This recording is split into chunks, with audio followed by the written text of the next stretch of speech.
So friends, स्वागत है आपका हमारे एक और वीडियो में। और ये वीडियो रहने वाला है Honda elevate signature black edition. जैसे कि आप देख रहे हैं मेरे साथ है सिग्नेचर ब्लैक एडिशन। हालांकि इसमें कुछ कॉस्मेटिक चेंजेस किए गए हैं, मैकेनिकल चेंजेस बिल्कुल भी नहीं किए गए हैं। आपको ऑल ब्लैक इंटीरियर और एक्सटीरियर यहाँ देखने को मिलता है। प्राइसिंग इसकी स्टार्ट हो जाती है 15,73,000 मैनुअल में और 16,93,000 का इसका CVT वेरिएंट आपको मिलता है। जो आज हम चला रहे हैं ये 6 स्पीड मैनुअल है। इससे पहले हमारा एक होंडा एलिवेट के ऊपर ऑलरेडी एक डिटेल्ड वीडियो हम कर चुके हैं, जिस पर आप लोगों ने बहुत ही ज़बरदस्त रिस्पॉन्स दिया था। 2,10,000 से ज़्यादा उस पर व्यूज़ हैं, क्योंकि हमने उस वीडियो में जो सच था उसी के ऊपर बात की। आज भी हम इसी तरह से कुछ वीडियो करने वाले हैं, जिसमें हम इसकी पॉजिटिव और नेगेटिव दोनों चीज़ों के बारे में बात करेंगे। जो है तकरीबन 250-300 किलोमीटर के आसपास चला है। इसके अलावा भी हमने कई सारे ओनरशिप रिव्यूज़ भी अपने चैनल पे किए हैं। पिछले वीडियोज़ में जो कॉमेंट आए थे उन कॉमेंट्स का भी मैंने एक एक कॉमेंट का रिप्लाई किया था। लोगों ने अपने पॉइंट्स हमारे साथ शेयर किए कि क्या रीज़न है जिसकी वजह से गाड़ी जो है 2,000 यूनिट्स भी पर मंथ की सेल नहीं होती है, जबकि इसके कंपटीशन में जो कार्स हैं वो 10-10 हज़ार 12,000 पर मंथ की बिकती हैं। अनस्टेबल बॉडी शेल है, 3 स्टार रेटिंग है, लेकिन उसके बावजूद वो गाड़ियां बिक रही हैं क्योंकि आप लोग उस चीज़ को, कंसर्न को रेज नहीं कर रहे हैं। इस जैसी गाड़ियां जिनका ग्लोबल एनकैप में 5 स्टार रेटिंग आ चुकी है, JNCAP में भी आपको 5 स्टार रेटिंग इसकी देखने को मिलती है। अफ्रीकन मार्केट में जो है इसकी एक्सपोर्ट डबल हो गई है। इंडियन मैन्युफैक्चर्ड होंडा एलिवेट जो बाहर एक्सपोर्ट की जाती है उनको 5 स्टार रेटिंग्स मिल रही हैं। उसकी जो सेल्स हैं वो ऑलमोस्ट डबल से ज़्यादा हो गई हैं। जो सेल्स जापान में है वो आपकी जो है दिन ब दिन इंक्रीज़ करती जा रही है। तो क्या रीज़न है? क्या बाहर वाले लोगों को ज़्यादा नॉलेज है हम लोगों से? क्या हम लोग ये नहीं समझते हैं कि अच्छी कार की एक्चुअल मीनिंग क्या होता है? क्या हम इन्फ्लुएंस हो जाते हैं बाकी कार्स के ऊपर, जहाँ पर आपको फैंसी फीचर्स और बहुत सारी ऐसी चीज़ें दी जाती हैं जो दिखने में बहुत अच्छी लगती हैं, सुनने में अच्छी लगती हैं, लेकिन प्रैक्टिकली उतनी यूज़फुल नहीं होती हैं? और जो प्रैक्टिकली यूज़फुल होती हैं वो उन कार्स में से मिसिंग होती हैं, या उस पर सिर्फ नाम मात्र ध्यान दिया जाता है। लेकिन इस गाड़ी में उन सारी चीज़ों के ऊपर बहुत अच्छे से बारीकी से ध्यान दिया गया, बिकॉज होंडा अपने कस्टमर एक्सपीरियंस के लिए जानी जाती है। होंडा जानी जाती है अपने इंजन्स के लिए, होंडा जानी जाती है अपने कंफर्ट के लिए। इस कार में भी वही सब चीज़ें आपको जो है वो देखने को मिलती हैं। होंडा एलिवेट में आपको 1.5 लीटर नेचुरली एस्पिरेटेड इंजन मिलता है, जो 121 PS की पावर और 145 न्यूटन मीटर टॉर्क देता है। इस कार में आपको जो कंफर्ट है वो बहुत ज़बरदस्त मिलता है, रिलायबिलिटी मिलती है, लो मेंटेनेंस मिलती है, होंडा का ट्रस्ट मिलता है। उसके बावजूद इंडिया में होंडा बहुत ज़्यादा अच्छा नहीं कर पा रहा है। स्पेसिफिकली इस सेगमेंट में जहां एलिवेट आती है, उस सेगमेंट में तो कट थ्रोट कंपटीशन है। कट थ्रोट कंपटीशन मतलब आप देखें तो नंबर ऑफ कार्स आपको यहाँ देखने को मिलेंगी। टोयोटा हाईराइडर मिलेगी आपको, ग्रैंड विटारा मिलेगी, सेल्टोस मिलेगी, क्रेटा मिलेगी, उसके अलावा आपको कुशैक मिलेगी, टाइगुन मिलेगी। इस वीडियो में फिर से हम प्रैक्टिकली उन चीज़ों के बारे में बात करेंगे जहाँ ये अपने कंपटीशन को बीट करती है, जहाँ पर ये अपने आप को प्रूव करती है कि ये एक सबसे रिलायबल नेचुरली एस्पिरेटेड इंजन है। अगर आप मानते हैं कि NA की वजह से इसकी सेल्स जो है वो ज़्यादा नहीं है, तो शायद यहाँ पर हमारी सोच गलत है। क्रेटा जैसी गाड़ी में जहाँ पर आपको NA और टर्बो दोनों देखने को मिलते हैं, वहाँ पर सबसे ज़्यादा sales naturally aspirated engine petrol के साथ आपको वहाँ पर सबसे ज़्यादा सेल्स मिलेंगी। क्या होंडा अपनी कार को बेचने में उतना एग्रेसिव नहीं है? मार्केटिंग जो स्ट्रेटजीज़ हैं उसमें कहीं कोई कमी है? क्योंकि गाड़ी में तो मेरे को कोई कमी नज़र नहीं आती। आप देखिए इसकी जो रोड प्रेजेंस है वो कितनी ज़बरदस्त है। आप कार का फ्रंट देखिए, कार का साइड प्रोफाइल देखिए, कार का रियर व्यू देखिए। क्या लगता है आपको कि कहीं से भी कुछ चीज़ की कमी है? प्रॉपर एक आपको SUV वाली फील देती है। फिर उसके बाद भी उन नंबर्स का ना लेकर के आना एक कंसर्न रेज करता है, क्योंकि हम नहीं चाहते कि मार्केट में कंपटीशन कम हो। हम नहीं चाहते as a user, as a consumer, कि मार्केट में कुछ ब्रांड्स का ही बोलबाला हो जो अपनी मर्जी से फीचर्स दें, अपनी मर्जी से प्राइसेस दें।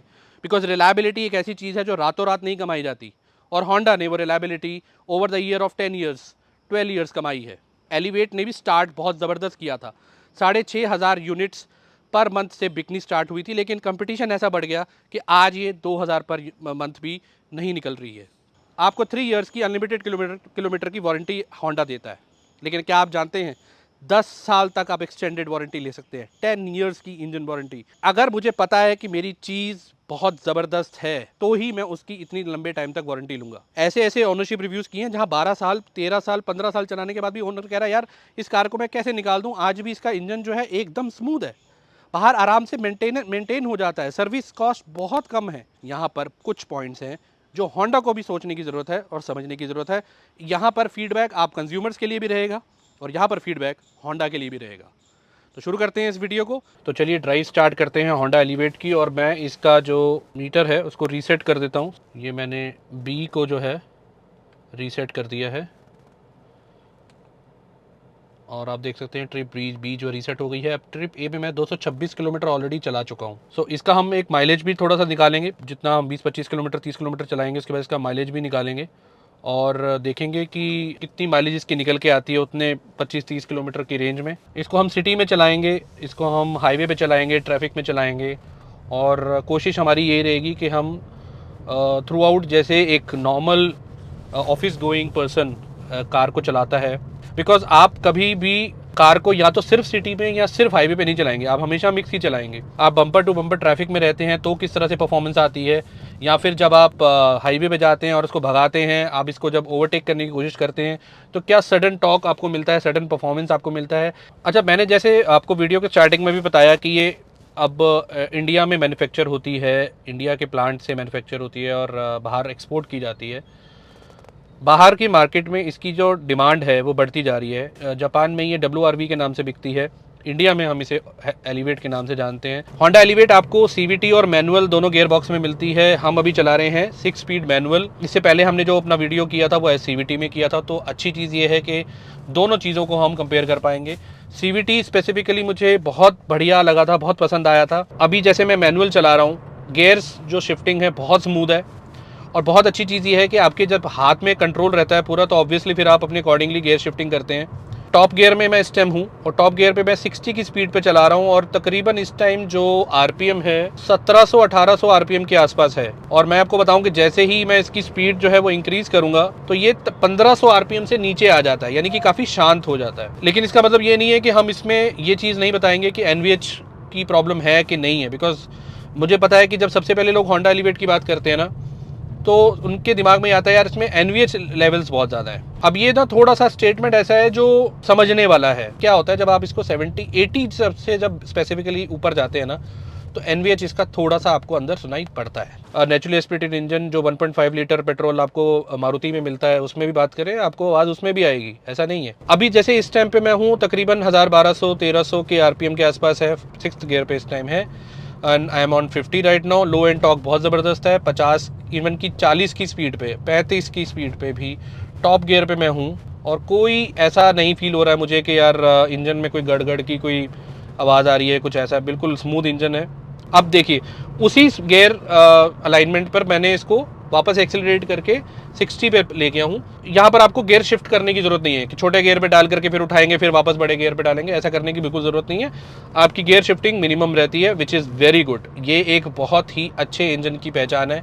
अगर आप समझ रहे हैं कि कोई इंजन को आपको परखना है कि भैया वो कैसा है, लो एंड टॉक देखिए, गियर शिफ्टिंग कितनी मिनिमम है वो देखिए, वहाँ से आपको इंजन की स्मूथनेस और परफॉर्मेंस का पता लगेगा। अब 80 के ऊपर जाते ही इसका NVH थोड़ा सा ज़्यादा आता है। टायर्स अच्छे यूज़ किए गए हैं जिसकी वजह से वो और रिड्यूस हो जाता है। इंसुलेशन जो है वो थोड़ी सी और बेटर हो सकती थी। हालांकि बॉडी शेल जो है इसका बहुत सॉलिड है, बहुत स्टेबल है और सेफ है। ग्लोबल NCAP और JNCAP में 5 स्टार रेटिंग ऐसे नहीं आ गए। 6 एयरबैग्स के साथ ही स्टैंडर्ड आती है right from the base variant. ये वाला तो 2025 वेरिएंट है तो ऑब्वियसली इसमें 6 एयरबैग्स होंगे, और टॉप वेरिएंट है तो बेस वेरिएंट से आपको मिलता है ABS with EBD, hill assist, आपका ट्रैक्शन कंट्रोल, एडास लेवल 2, ये सारी चीज़ें आपको इसमें मिलती हैं। तो बस सिर्फ इंसुलेशन हल्की सी और बेटर होती तो कोई जो थोड़ी बहुत आपकी जो NVH की जो लोग एक चीज़ पकड़ कर बैठे हैं ना, NVH ज़्यादा है, वो हो जाता। अब मैंने एक चीज़ और नोट की है, हम लोग जैसे मैं अभी अकेला चला रहा हूँ तो इंजन की परफॉर्मेंस ऑब्वियसली बहुत बढ़िया और अच्छी आ रही है। भागने में, ओवरटेक करने में मुझे कोई दिक्कत नहीं है, कोई ज़्यादा साउंड भी नहीं आती है, आराम से मैं ओवरटेक कर जाता हूँ। लेकिन जैसे ही यहाँ पर 3 या 4 लोग बैठते हैं, थोड़ा सा गाड़ी को हल्का सा जोर ज़्यादा लगता है, ऑब्वियसली वेट इंक्रीज हो जाता है, तो वहाँ पर आपको थोड़ा सा NVH भी और इंक्रीज लगेगा। मेरा पॉइंट ये नहीं है कि परफॉर्मेंस में कमी है, परफॉर्मेंस बिल्कुल ज़बरदस्त है, वहाँ पर कोई आपको परफॉर्मेंस में कमी नहीं लगती, एक्सेलरेशन देते ही गाड़ी भागती है, लेकिन NVH थोड़ा सा और इंक्रीज हो जाता है। इसमें जो एडास लेवल 2 आपको मिलता है, इसको होंडा जो है होंडा सेंसिंग बोलता है, और होंडा सेंसिंग के थ्रू ये प्रॉपरली वर्क करता है। ये देखिए जैसे मैं कार के क्लोज गया, उसने मुझे कोलिजन वार्निंग दे दिया, और कोलिजन वार्निंग के साथ साथ अगर आप इसको ब्रेक नहीं लगाएंगे तो वो जो है सडन ब्रेक भी अप्लाई कर देगा। और सिर्फ कैमरा सेंसर होने से, रडार सेंसर होने से ज़्यादा बेटर एडास लेवल 2 होता है, कैमरा सेंसर नहीं होता, ऐसा नहीं है। ऑब्वियसली हमने इसको बहुत ज़्यादा फॉगी कंडीशंस में, रेनी कंडीशंस में टेस्ट नहीं किया है। रेनी कंडीशन में मैंने ज़रूर टेस्ट किया है। परसों रात को मैं गुड़गांव से वापस दिल्ली आ रहा था तो उस टाइम काफ़ी तेज़ बारिश हो रही थी। मैंने अडेप्टिव क्रूज़ कंट्रोल लगा रखा था, क्रूज़ पे मैं चल रहा था, and adaptive cruise control was working very well. तो उसमें कोई दिक्कत मुझे नहीं लगी। कि जब आप एक्सट्रीम फॉगी कंडीशंस में होते हैं, एक्सट्रीम ठंड में होते हैं, जहाँ पर विजिबिलिटी जो विंडशील्ड की है वो इतनी क्लियर नहीं है, वहाँ पर आपको जो है इंस्ट्रूमेंट क्लस्टर पे एक मैसेज आ जाता है कि कुछ ऐसे एडास के फंक्शंस हैं जो काम नहीं करेंगे, सो आप थोड़ा सा अलर्ट होकर कार को चलाएं। तो वो वैसे भी आपको चलाना चाहिए। एडास लेवल 2 के ऊपर जो है वो पूरा डिपेंडेंट होकर नहीं चलाना है, just a support for your car, जो असिस्टेंस आपको मिलती है। आपको इसको प्राइमरी वो नहीं बनाना है कि आपको कार को उसके भरोसे छोड़ देना है, ऐसा नहीं करना है। किसी भी कार में, वैसे मैं होंडा एलिवेट की बात नहीं कर रहा हूँ, किसी भी कार में जहाँ पर आपको एडास लेवल 2 के फीचर्स मिलते हैं वहाँ पर आपको अपने हिसाब से उस कार को ड्राइव करना है। एक और चीज़ जो बहुत अच्छी मुझे यहाँ पर लगी, जैसे मैं इंडिकेटर प्रेस करता हूँ आप देखते हैं कि इसका जो लेन वॉच जो व्यू है वो ऑन हो जाता है कुछ इस तरह से।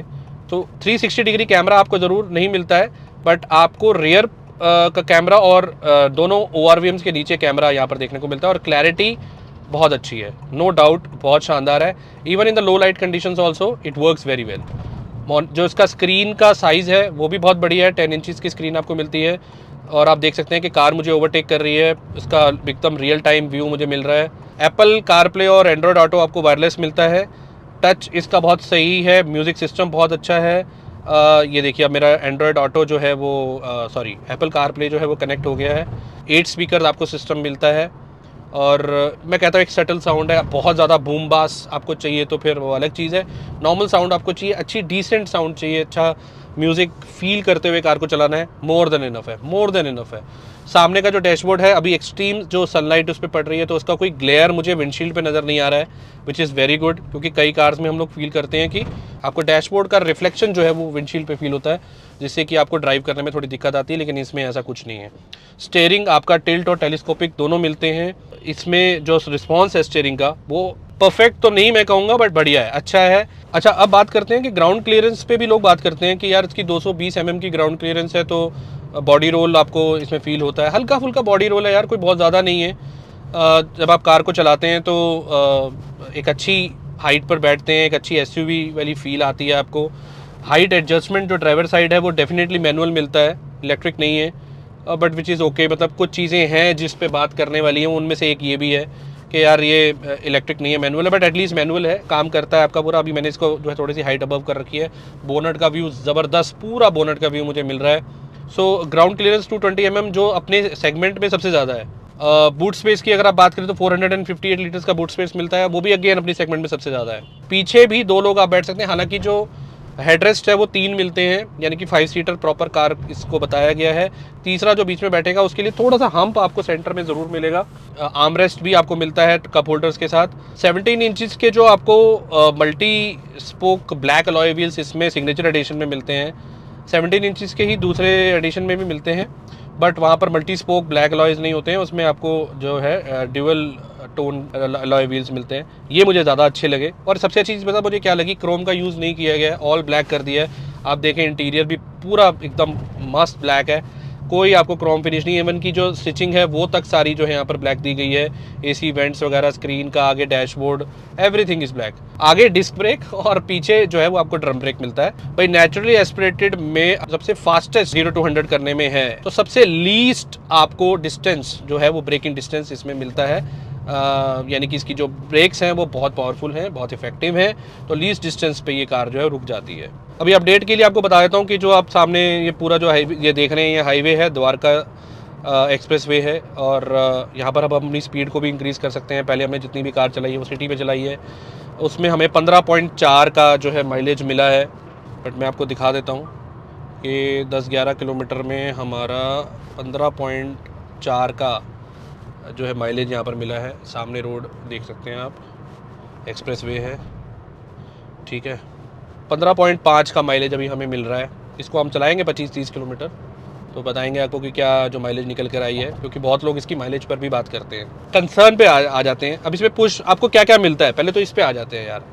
आपको इसमें मिलता है इंजन स्टार्ट स्टॉप बटन, आपको ऑटोमेटिक हेडलैम्प मिलते हैं, वाइपर मिलते हैं, एडास लेवल 2 मिलता है, ब्लैक लेदराइट सीट्स मिलती हैं, अब ऑल ब्लैक इंटीरियर मिलता है, ऑटो एसी मिलता है, Android auto, Apple car play wireless मिलता है, अडेप्टिव क्रूज कंट्रोल मिलता है, ऑटो फोल्डिंग ORVM और विद LED इंडिकेटर्स आपको मिलते हैं, सनरूफ आपको मिलती है। पीछे अगर हम बात करें तो आपको वाइपर मिलता है, डिफॉगर मिलता है, स्टॉप लैम्प मिलता है, शार्क फिन एंटीना मिलता है, आपको रियर कैमरा भी मिलता है, 4 पार्किंग सेंसर्स मिलते हैं। फिर उसके बाद आपको 17 इंचेस के multi spoke black alloy wheels मिलते हैं, आर्मरेस्ट विद 2 कप होल्डर्स मिलता है, 3 पॉइंट सीट बेल्ट मिलता है, आइसोफिक्स मिलता है, रियर एसी वेंट्स मिलते हैं, चार्जिंग पोर्ट नीचे मिलता है, USB पोर्ट आपको वहां पर देखने को नहीं मिलता है, 60-40 स्प्लिट सीट्स मिलती हैं आपको, फ्रेमलेस IRVM मिलता है, ड्राइवर और पैसेंजर साइड दोनों साइड आपको लाइट मिलती है, वेनिटी जो लाइट रहती है वो मिलती है, ग्लव बॉक्स मिलता है, आर्मरेस्ट मिलता है, आर्मरेस्ट के नीचे स्पेस मिलता है, वायरलेस चार्जिंग मिलती है, 12 वोल्ट का सॉकेट मिलता है, 2 USB पोर्ट आगे मिलते हैं, वायरलेस चार्जिंग ऑन और ऑफ दोनों करने का ऑप्शन भी आपको मिलता है, चारों दरवाजों में 1-1 लीटर बॉटल रखने की स्पेस मिलती है, टिल्ट और टेलीस्कोपिंग स्टीयरिंग मिलता है, डिजिटल क्लस्टर मिलता है 7 इंचेस का, जिसमें आपका हाफ ऑफ द जो डिजिटल क्लस्टर है वो डिजिटल है और हाफ जो है वो एनालॉग है, 10 इंचेस की आपको इंफोटेनमेंट सिस्टम मिलता है। फिर यहाँ पर आपको वाइट लाइट्स जो है रीडिंग लाइट्स मिलती हैं आगे भी और पीछे भी, अब येलो लाइट्स नहीं मिलती हैं। उसके बाद आपको ड्राइवर सीट जो है वो मैनुअली हाइट एडजस्टिंग मिलती है और 7 कलर्स एम्बिएंट लाइटिंग मिलती है। बहुत लंबी लिस्ट है जो हमें इसमें मिलता है। सेफ्टी में आपको 6 एयरबैग स्टैंडर्ड मिलते हैं, हिल्ड होल्ड असिस्ट मिलता है, व्हीकल स्टेबिलिटी कंट्रोल मिलता है, एडास लेवल 2 मिलता है, ट्रैक्शन कंट्रोल इसमें आपको मिलता है। अब क्या नहीं मिलता है, आपको नहीं मिलता है तो वेंटिलेटेड सीट्स का ऑप्शन आपको नहीं मिलता है, TPMS आपको एज एन एक्सेसरी मिलता है, इनबिल्ट आपको नहीं मिलता है, electronic parking brake with auto hold वो आपको यहाँ पर देखने को नहीं मिलता है, इलेक्ट्रिक जो ड्राइवर साइड जो सीट एडजस्टमेंट है वो आपको वहाँ पर देखने को नहीं मिलती है, पैनोरामिक सनरूफ आपको ऊपर देखने को मिलती है, छोटी सनरूफ आपको देखने को मिलती है, टर्बो इंजन इसमें नहीं आता है, सिर्फ नेचुरली एस्पिरेटेड 1.5 लीटर आता है। एक चीज जो इंपॉर्टेंट है, जो मुझे लगता है कि नहीं है लेकिन मस्ट होनी ही चाहिए थी, और वो है आपका हाइब्रिड इंजन। होंडा के पास एक से एक टेक्नोलॉजी है हाइब्रिड इंजन्स की। आप इंडिया में कार्स को मैन्युफैक्चर भी कर रहे हैं, आप उस टेक्नोलॉजी को इंडिया में क्यों नहीं लेके आते? Grand Vitara, Toyota Hyryder दोनों सेम कार्स हैं, इंडिया में अच्छी सेल हो रही है, लोग मांग रहे हैं हाइब्रिड को। क्या रीज़न है, क्यों नहीं हाइब्रिड इंजन्स इंडिया में लेकर आए जाते? आपके पास तो इलेक्ट्रिक में बहुत अच्छी ऑप्शंस हैं बाहर, उसका भी कोई ना कोई ऑप्शन आपको इंडिया में जरूर लेके आना चाहिए था। इलेक्ट्रिक वेरिएंट है होंडा एलिवेट का, उसको भी आने में इंडिया में 3 साल लग जाएंगे। भाई ऑलरेडी मार्केट जो है वो पेनिट्रेट कर रही है, इंफ्रास्ट्रक्चर बहुत अच्छे लेवल पे डेवलप कर रहा है। टाटा की अगर आप देखें तो कितनी कार्स उन्होंने पूरी अपनी फ्लीट खड़ी कर दी है इलेक्ट्रिक कार्स में। महिंद्रा ने अपनी कार्स इतनी अच्छी लेकर के आ गए हैं। उसके अलावा अगर आप देखें तो और भी प्लेयर्स हैं। अब मारुति भी बहुत जल्दी लेके आ रहा है, हुंडई ने भी अपनी क्रेटा जो उनकी प्राइम कार है उसे जो है उसका इलेक्ट्रिक वेरिएंट लॉन्च कर दिया है, तो वो तो आपका कंपटीटर है। तो आप क्यों नहीं मार्केट फर्स्ट आकर के अपनी पकड़ पहले से बनाएं, ताकि दूसरे को जो है उतना टाइम ही ना मिले अपना मार्केट को एक्वायर करने का, आप उसको पहले एक्वायर कर लें। बिकॉज मैं मानता हूँ अगर मेरे सामने ऑप्शन रखी जाएंगी ना, और मैं ये भी बिलीव करता हूँ कि अगर वो इंडियन कस्टमर है होंडा और हुंडई रखेंगे तो no doubt more than 50% people जो है वो होंडा के लिए जाएंगे। बिकॉज लोगों को पता है कि होंडा क्या चीज़ है, it's a Japanese technology. India में अगर आप लेकर के आते तो आप डेफिनेटली उस चीज़ को एक्वायर करते, वो मार्केट भी एक्वायर करते, अपना मार्केट शेयर भी बढ़ाते। और जो लोगों के मन में थोड़ा थोड़ा डाउट कभी कभी आता है, वो भी डाउट जो है वो मार्केट में नहीं लोगों के पास वो नहीं रहता। अब आप मुझे ये बताइए कमेंट सेक्शन में कि ये सारी चीज़ें ना होना कितना इफेक्ट करता है एक कार बायर का, कि वो एक डिसीजन मेक कर सके। अब जैसे मैं हूँ, मुझे अपनी कार में वेंटिलेटेड सीट्स चाहिए, ऑटो इलेक्ट्रॉनिक पार्किंग ब्रेक चाहिए, ऑटो होल्ड चाहिए, पैनोरामिक सनरूफ नहीं चाहिए, हाइब्रिड नहीं दे रहे हैं कोई दिक्कत नहीं है, I am happy with naturally aspirated engine, अच्छा परफॉर्मेंस। अभी आप देख लीजिए मैं 80 पे क्रूज कर रहा हूँ मस्त तरीके से, कोई दिक्कत नहीं है, कोई साउंड नहीं है। इस टाइम पे हमारा जो आरपीएम है तकरीबन 2000-2100 के आसपास है 80 की स्पीड पे, और माइलेज मैं बताऊँ आपको 17.5 का आ चुका है। अब मैं I am okay with naturally aspirated engine, ठीक है, अच्छी परफॉर्मेंस है, मेरे को एवरेज अच्छी मिल रही है, रिलायबल इंजन है। मैं 10 साल अपनी गाड़ी रखता हूँ, मुझे 10 साल के लिए ऐसा इंजन चाहिए जो भैया मुझे बाद में तंग ना करे। कहीं भी आराम से मैं उसको जो है अपना वारंटी के बाद भी अपना कोई काम करवाना है तो छोटा मोटा वो करवा सकूं, उसके बाद भी ज़रूरत नहीं है। आप ज़्यादा भी चलाते हैं 1 लाख 1.5 लाख 2 लाख किलोमीटर, ये इंजन आपको कभी कोई परेशानी नहीं देगा। अब आपको ड्राइवर साइड जो सीट एडजस्टमेंट है मैनुअल मिलती है, मिल रही है, मेरे लिए बहुत है। मुझे इलेक्ट्रॉनिक मिल जाती अच्छा था, नहीं मिल रही है कोई दिक्कत नहीं है। TPMS नहीं मिल रहा, TPMS मैं बाहर से भी लगा सकता हूँ, बट कंपनी अगर एज एन एक्सेसरी दे रही है तो मैं थोड़े से और पैसे खर्च के TPMS लगवाना चाहूँगा। टेक ओरिएंटेड कार चाहूँगा, लेकिन वो टेक मेरे लिए सरदर्दी ना बन जाए बाद में, उसका भी मैं ध्यान रखूँगा। बाद में उसके सेंसर्स इतने ना ख़राब हो जाएं कि मुझे लेकर के सर्विस सेंटर में बैठना पड़े। अब यहाँ टिक टिक है भैया, ये देखो क्या फर्स्ट क्लास। यूज़ करते हैं तो आपको पता चलता है कि किसी चीज़ ने आपको रिस्पॉन्ड किया है। किन लोगों को इस, अब ये तो मेरी बात हो गई, ठीक है, मैं एक एंथुसियास्ट हूँ, मेरी बात हो गई कि मुझे ये गाड़ी मैं इस गाड़ी को कंसीडर करूंगा कि नहीं, लेकिन किन लोगों को इस कार को कंसीडर करना चाहिए? जो लोग इस कार को 8 से 10 साल रखना चाहते हैं वो इस कार को ज़रूर कंसीडर करें। बिकॉज अगर आप लंबी गाड़ी रखते हैं, आपको ऐसा इंजन चाहिए जो आपको रिलायबल हो, आपको ऐसा इंजन चाहिए जो आपको आपका ट्रस्टवर्दी हो, लो मेंटेनेंस हो।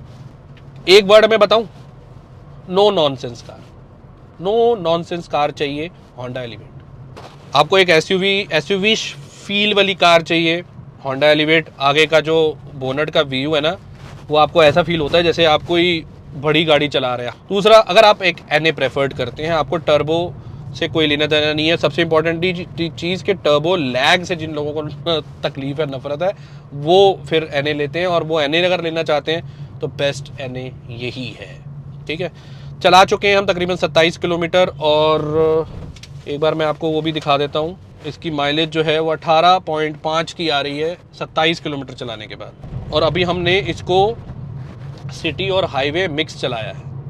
अगर हम इसको जो है क्रूज़ करके हाईवे पे छोड़ दें 50-100 किलोमीटर, ये 20 आराम से क्रॉस कर जाएगी। ये फ़ायदा है नेचुरली एस्पिरेटेड इंजन लेने का। ठीक है, इस वीडियो को यहाँ पर मैं एंड करता हूँ यार, इस उम्मीद के साथ कि आप लोगों का भी पहले की तरह, जो हमने पहले होंडा एलिवेट की वीडियो में आपने जो रिस्पांस दिया था, जो प्यार दिया था, जो आपने इंटरेक्शन किया था, एंगेजमेंट दिया था वीडियो पे, वैसे ही वीडियो इस बार भी आप देंगे अपनी पूरी। और मैं ये नहीं चाहूँगा कि सिर्फ पॉजिटिव ही रहे, आपके मन में जो है होंडा एलिवेट को लेकर आप बताइए, उसको सुनेंगे भी, उसका कमेंट भी, रिप्लाई भी करेंगे। बहुत से ऐसे यूज़र्स हैं जिन्होंने कार लेने की सोची होगी, लेकिन जब एक्चुअल में जब वो निकले होंगे, उनकी टेस्ट ड्राइव ली होगी, तो कोई रीज़न रहा होगा जिसकी वजह से उन्होंने बाय नहीं किया।